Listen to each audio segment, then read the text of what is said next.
Tobacco sales continue while New York State still claims tobacco sales on native lands is taxable, but with no ability to enforce their claim.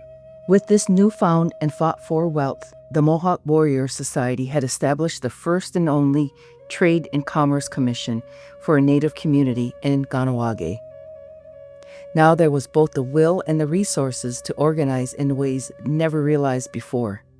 Canada began listing the Mohawk Warrior Society as one of its top threats to national security, along with the expansion of tobacco and fuel sales, which grew in the private sector, and as native government enterprises as well. Gaming was also expanded. Bingo halls became tourist destinations and went from small charity-styled gaming to high-stakes bingo and gaming. In the Mohawk territory of Akwesasne, several privately owned casinos opened.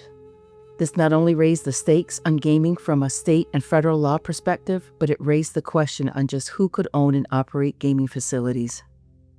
Battles within Akwesasne raged between pro and anti-gaming factions, overlapping into pro and anti-sovereignty views. Seneca lands also saw expansion of gaming in the private sector move into various forms of gaming. In 1987, the U.S. Supreme Court ruled in California versus the Cabazon Band of Mission Indians. The court said since no underlying federal statutory framework for the regulation of native gaming existed, the states could not assert control over native gaming. But the message was clear. The court affirmed once again that Congress, with its plenary power over native peoples and lands, could prohibit or put regulations in place, but it simply had not yet done so. In a rush, Congress passed the Indian Gaming Regulatory Act, or IGRA, in 1988, a process that began even before the Cabazon ruling was finalized. The act did not legalize native gaming or facilitate it in any way. It did just the opposite. It defined what was now, for the first time, illegal native gaming. There's no underlying statutory framework for states or the federal government to assert control over native gaming. So they created an underlying federal statute to control gaming, and that was the Indian Gaming Regulatory Act.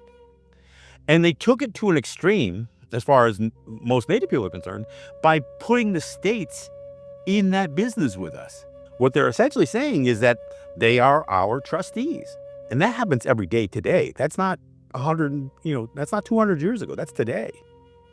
And of course, the plenary powers, every law they pass, every law Congress passes is an assertion that they have the power to regulate our lives. There are some people who think that's only fair. There are many Americans who think, well, the state has a right to. Why shouldn't the Senecas have to pay? Well, because you have no legal right to the revenue. That's the bottom line. You have no legal right to impose that upon people. But again, challenging the overall law, the Indian Gaming Regulatory Act, is almost impossible because of this plenary powers doctrine. So I think understanding how these legal doctrines developed in the early 1800s affect life today is something that in fact, as Native people, we've grown so accustomed to it that we look at it as part of the process that we have to go through, rather than anything we need to object to.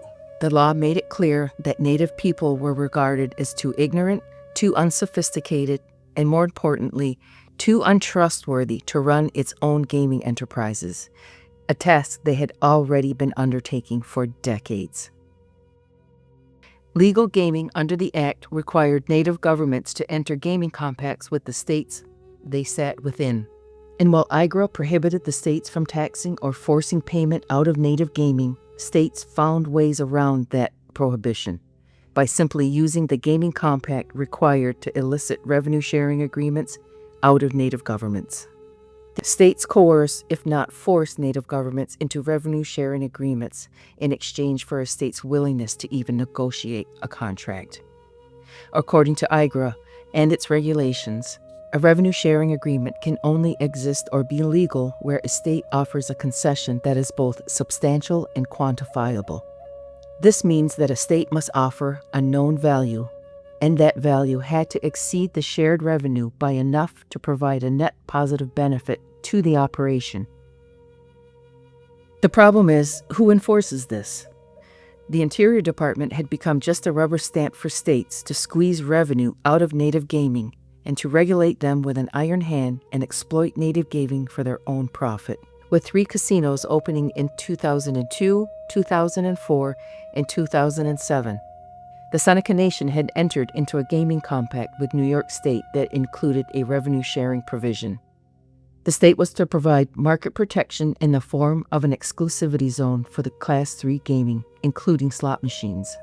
The Senecas, in return, would share its gaming revenue to the tune of 18% of the net slot drop, or gross gaming revenue from slot machines, for 2 years, 22% for 5 years, and 25% for 7 years of the first 14 years of the compact, with an automatic renewal of the compact for another 7 years, 21 years in total. The Interior Department approved the compact without any assessment of the value of the state's concession. So as we see it here on Seneca territory, they had already been doing gaming at some level, high stakes, bingo, and that kind of stuff. But they hadn't done Class 3 gaming.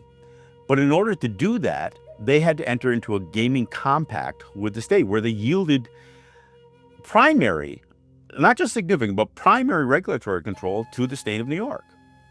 And of course, they had to sweeten the pot too. They were told by this whole legion of Indian gaming experts that you have to, you got to pay to play.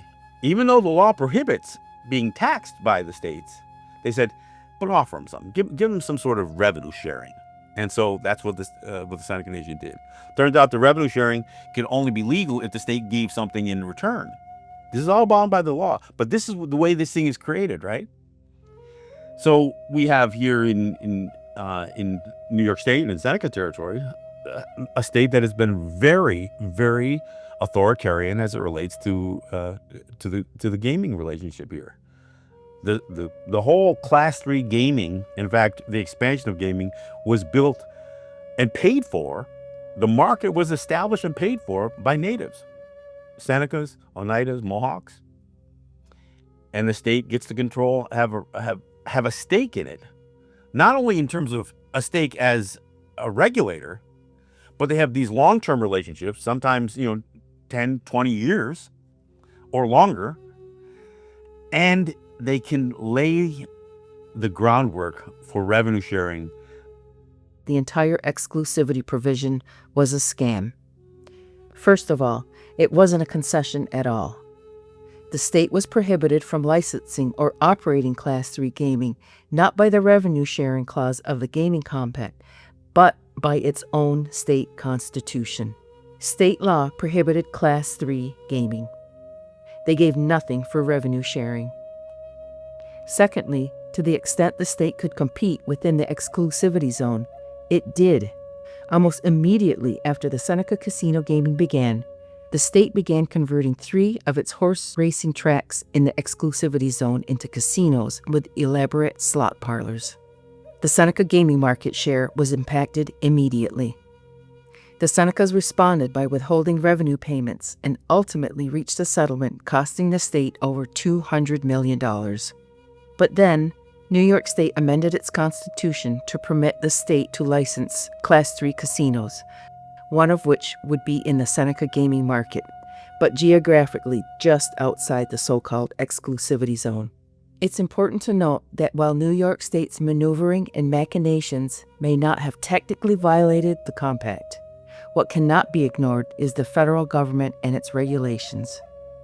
Revenue sharing required that the state's concession be both substantial and quantifiable. But since the exclusivity zone had no value, the Senecas were paying for a market protection from the state, even as the state was stealing market share. All the while that the Senecas are doing gaming, and the concession the state was supposed to have given them was supposed to be some sort of exclusivity, the state turned all of their racetracks in Western New York in this exclusivity zone. They turned them into slot parlors, they called them casinos, and they called them machines slot machines. The Senecas called them out on it, withheld payment, and ultimately came to a settlement where they released some of it but kept $200 million. If that $200 million hadn't been kept in 2013, the state would have actually taken in more money from Seneca Gaming than the Senecas did. And the Interior Department does nothing about it, even though it's their jobs to regulate the states, not just to regulate us. So in the Seneca situation, 21 years of gaming, the state took as much revenue out of that gaming for no investment as the Senecas did. $2.2 billion went to the state. 2.4 went to the Senecas. And those numbers would have been reversed if the Senecas hadn't called them out on a breach of the compact. The clear and, as mentioned, exacting language of the compact made no mention of revenue-sharing payments during its final 7 years of the renewal period of the compact. So around the same time that the state's licensed casinos came online, the 14 years of revenue-sharing payments clearly laid out in the compact had expired. So at the end of 2016, the Senecas once again stopped making payments. The state cried foul and remitted the conflict to the binding arbitration laid out in the compact. And once again, in another clear example of racism and asymmetry, the state prevailed in a 2-to-1 3-judge arbitration ruling. The panel, which consisted of one Native lawyer with extensive gaming and Interior Department experience, and 2 white men who served as lawyers and judges in state courts. The 2 white men ignored the absence of any language associated with payments for the last 7 years of the compact and ordered the Seneca Nation to release their held payments and continue to pay 25% of the gross gaming revenue through the term of the compact, set to expire at the end of 2023. The judge who opposed the ruling declared that the 2 who ruled for the state had quite literally rewritten the compact, adding language in terms that were not in the agreement and that the Seneca Nation never agreed to. The Senecas had one card left to play, and that was to call on the Interior Department one last time to do its job. Based on the minority opinion of one judge who saw the case their way, they took the position that they could not remit payments without an approval of the now altered compact by the Interior Secretary. Even with Deb Haaland, the first Native Cabinet Secretary in U.S. history, the Senecas could not get movement out of the Interior Department. Needing the Seneca gaming revenue for a deal she was hustling through her state budget, Ms. Hochul froze the operating accounts of the Seneca Nation to extort what was now $560 million in held-back payments from the Senecas, facing a complete inability to operate or even cover written checks to employees, vendors, contractors, and the Seneca Nation employee payroll. The Seneca Nation relented and delivered on the payment. Hochul then took the money and handed over $400 million to the billionaire owner of the Buffalo Bills for his new stadium, along with another $400 million worked out in her state budget. They look at us as a cash cow, and we're like, look, it's like, how blatant is it that they got it, it barely hit their account, and they sent it right off. And they were never going to make that payment unless we gave up the money. And we just stare at, we're looking at these news clippings and be like, did anybody else see this? All of Western New York is clapping because it's like, oh, you know, we're helping out the Buffalo Bills. Why didn't we just give that money directly? Let us be the player. Let us have a stake and be like, oh, the Seneca Nation gave the Buffalo Bills that portion of money. We don't got any stake in that stadium now, just because it passed through her hands and because she was desperate for it. And I think that's a major, like, we're a major player in this entire area. Without that money, New York State would have been screwed. Without us, they would have never had the money for that stadium. To put final numbers to what revenue sharing looked like in the 21 years of operation, the Seneca Nation took in $2.4 billion in net gaming revenue. New York State took $2.2 billion of said revenue. The state had no investment and gave nothing for their cut. And ironically, had the Senecas not kept the $200 million in their previous dispute settlement, those revenue numbers would be reversed. IGRA claims to require that the Native people must be the primary beneficiary of their gaming enterprise. That is essentially impossible, even without the state taking half the revenue. The overwhelming majority of the Seneca Nation and Seneca gaming employees are non-native, tax-paying state residents. Almost every vendor, contractor, and service provider is a non-native, tax-paying company or entity. Every product consumed or sold in the gaming operation and every piece of equipment comes from a non-native seller. Essentially, every dollar the Seneca Nation takes in goes right back into the local and regional economy. Even the dollars that come to the Seneca Nation, as they're cut, go back into the local and regional economy. One study suggests that the Seneca Gaming pumps $1.3 billion into the local economy every year. We buy it from someplace else. Everything's sitting in his warehouse. It comes from the state or the U.S. economy. Not us. So every dollar that comes in goes right back into their system.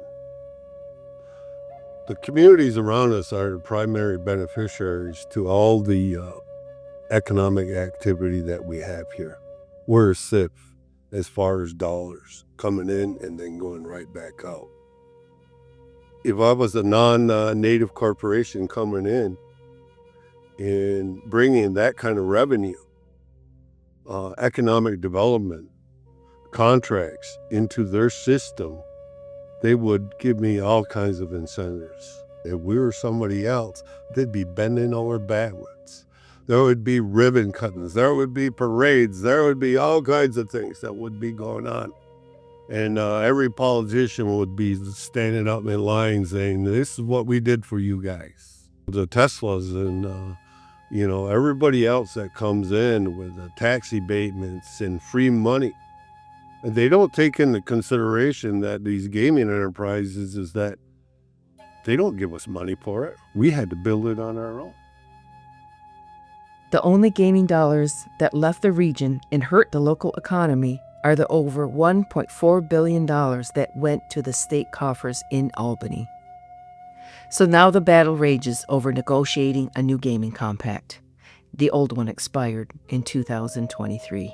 The vast majority of the Seneca people oppose paying the state any share of the ever-dwindling gaming market left to them. They see keeping 100% of the gaming revenue as the only way to offset a shrinking market and a vindictive, aggressive state competitor. And they see nothing the state could possibly offer in exchange for revenue sharing.